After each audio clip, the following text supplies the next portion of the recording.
masaya akong tinutulungan kayo at pinagtatanggol kayo. Kita mo hanggang doon sa Clark, yung telepono na hinanang.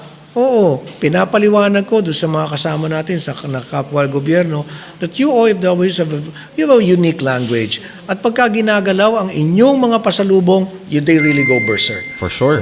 So, naiintindihan ko yung emosyon na yun eh.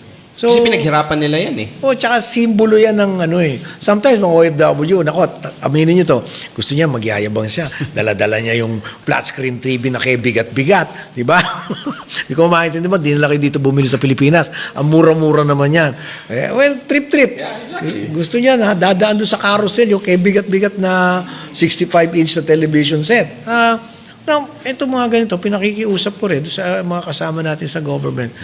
Lawakan natin yung ating pangunawa. Pagdating sa mindset ng mga OFWs. Kasi ito yung kanyang trophy eh. Simbolo ito ng kanyang success.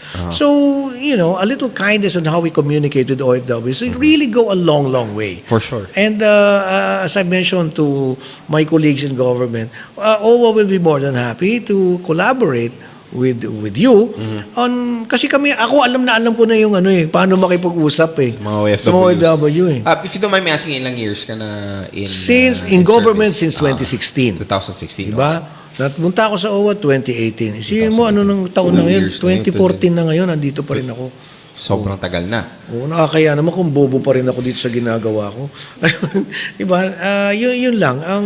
Kaya lagi kong binabanggit yung pagkakapwa-tao eh. Yeah. Hindi tayo, a little kindness, you'll never go wrong with a little more kindness. Yes. Yan kakayandala. Kakayandala din padala. Adwa kayo mo padala, itita, ika mo po pay Pearl. Pearl, sinasabat yung yung padala mo. Sinasabat anong tawag dito? No-hold lang kayo. Hino-hold yung mo. Iyan lang naman, ayan, Ano po, kasi, kumbaga, pero akong nito, pinautang ko lang ngayon eh. Para ipadala na sa niya, pinautang ko lang. parang tinik mo na yung responsive. Ako sinali kanini. Ako sinali. Credit card. O, ini magkano yung ini kanyo? 400 dirham yan ini.